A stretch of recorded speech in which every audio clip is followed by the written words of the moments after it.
Olá, bom dia. O Senado aprovou o projeto que cria o Fundo de Financiamento Eleitoral. As negociações entre os líderes partidários começaram ontem à tarde numa reunião na casa do presidente Eunício Oliveira. A criação do fundo para financiar as campanhas já era consenso entre os senadores. Faltava só fechar o acordo para definir de onde viria o dinheiro. Ficou combinado usar 30% das emendas impositivas de bancada, o que dá aproximadamente 1,3 bilhões em 2018.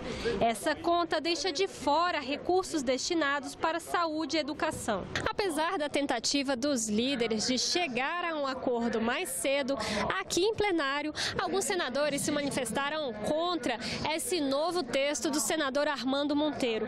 Um dos pontos criticado é que o projeto não cria um limite para esse novo fundo de financiamento. É um cheque em branco. Eu desafio o relator a dizer qual é o teto do fundo de financiamento de campanha.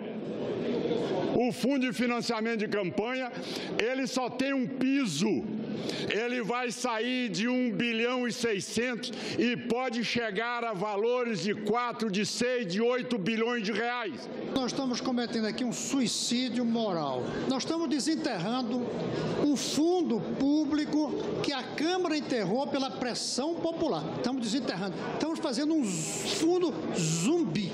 Da forma como está posto, nós estamos melhorando muito do que era. Primeiro porque as campanhas, nós vamos voltar, senhor presidente, ao gasto de campanha de 2002. Portanto, votando esse fundo, nós estaremos barateando as campanhas eleitorais e dando transparência aos gastos públicos. Se não destinarmos recursos de forma clara, transparente, com indicação das fontes, nós estaremos sim estimulando o financiamento subterrâneo, clandestino, à sombra das máquinas públicas, o que contribuirá para desequilibrar extraordinariamente o caráter, vamos dizer, minimamente competitivo do pleito. Além das emendas, o fundo conta também com o valor da compensação fiscal do programa partidário gratuito em rádio e TV de 2016 e 2017.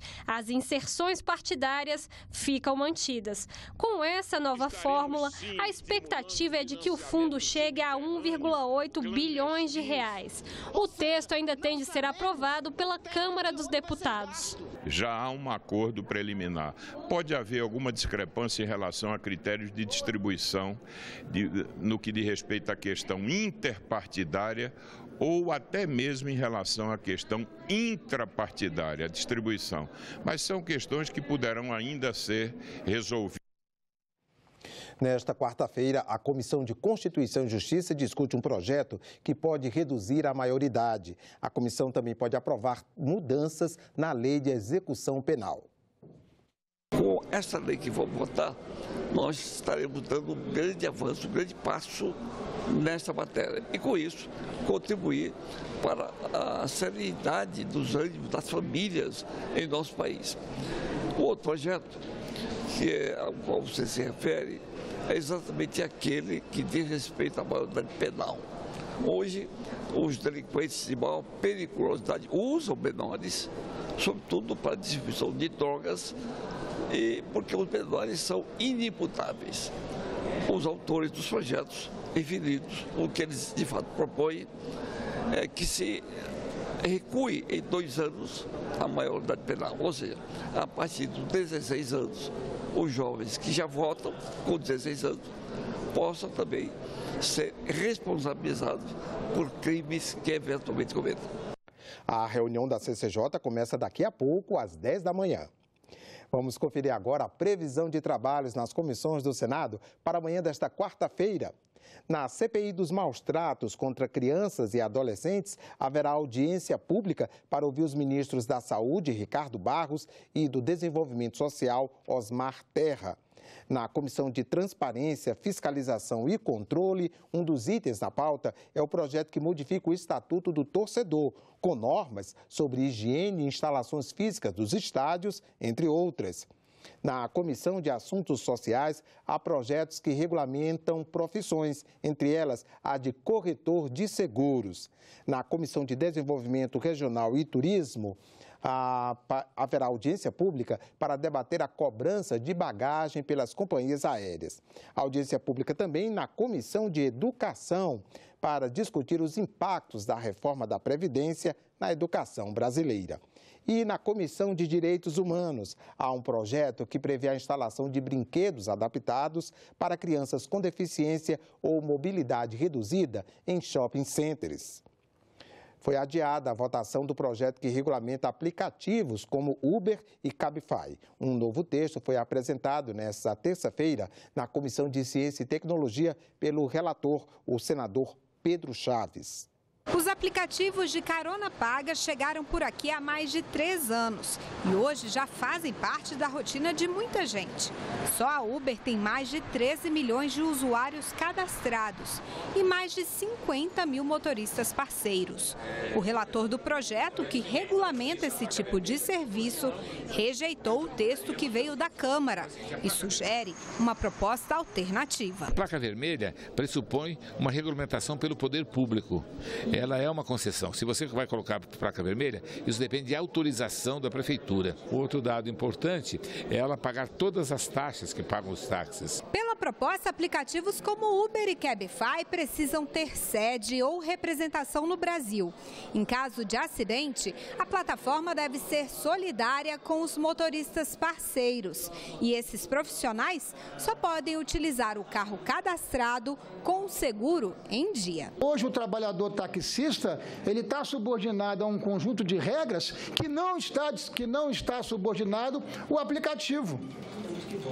E há, de certa forma, nos aplicativos uma determinada arrogância de imaginar que não precisam dar satisfação ao poder público. Precisa sim. Os senadores querem mais tempo para estudar a nova proposta e, por isso, pediram vista coletiva.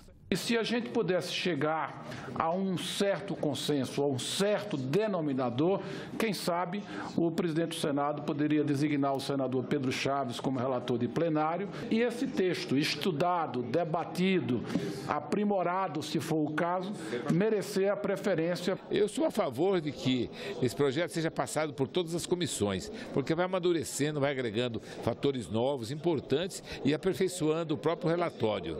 Isso seria muito importante. Essa regulamentação deveria passar pelo crivo, mas os senadores pediram vistas e eles pretendem agora que seja votado o regime de urgência. Eu acho que nós não devemos apressar, já que esperamos até agora, nós devemos realmente ter uma regulamentação forte, porque ela é nacional e vai dar segurança para todos. E as operadoras de telefonia podem ser obrigadas a garantir sinal de celular nas rodovias estaduais e federais. É o que determina o projeto aprovado nesta quarta-feira pela Comissão de Ciência e Tecnologia. Pela proposta, as empresas poderão prestar serviço de telefonia móvel se garantirem esse tipo de cobertura em estradas. O projeto já tinha passado pela primeira votação na semana passada, agora o texto será analisado pelos deputados. O senador Paulo Bauer, líder do PSDB, comentou a sentença da primeira turma do Supremo Tribunal Federal, que afastou o senador Aécio Neves do mandato nesta terça-feira. Nós sabemos que não houve decretação de prisão, mas houve uma determinação de que o senador permaneça em sua residência no período da noite, sem poder sair. Isso é, de certa forma, o cerceamento à sua liberdade. Até quinta-feira, o plenário do Senado deverá se manifestar a respeito do assunto, convalidando ou não a decisão do Judiciário. De uma primeira decisão do tribunal monocrática, já havia se tomado uma decisão contrária, ou seja, devolvendo a ele todos os direitos políticos e todas as condições de trabalho. Nos surpreendeu essa decisão. O afastamento do senador Aécio Neves é resultado de um processo movido pela Procuradoria-Geral da República. A PGR denunciou o parlamentar pela suposta prática dos crimes de corrupção passiva e obstrução de justiça. Já está em vigor a nova lei que trata dos registros de nascimentos. Ela foi publicada hoje no Diário Oficial da União. Uma das novidades é a que permite que a criança nascida tenha como local de nascimento onde mora a mãe, local onde mora a mãe, e não a cidade onde fica a maternidade. Outra mudança dispensa consulta ao Ministério Público quando for preciso corrigir erros que não precisem de questionamentos. Se o erro for cometido pelo oficial ou outros integrantes do cartório, não serão cobradas taxas dos interessados na documentação. E nessa terça-feira, a Câmara dos Deputados aprovou 2 medidas provisórias. A que facilita o pagamento das outorgas de aeroportos pelas operadoras que assumiram terminais até 31 de dezembro de 2016 e outra que modifica a estrutura administrativa do governo federal. Os deputados rejeitaram nessa aí a mudança da competência para a demarcação de terras quilombolas, que ficaria com o Ministério dos Direitos Humanos. Com isso, permanece com a Casa Civil da Presidência da República. Ambos os textos serão examinados agora pelos senadores. Ficamos por aqui. Você pode rever as reportagens desta edição na nossa página na internet, senado.leg.br/tv. Continue com a gente, outras notícias a qualquer momento na nossa programação e em nossa página na internet. Obrigado pela companhia e continue sintonizado aqui na TV Senado.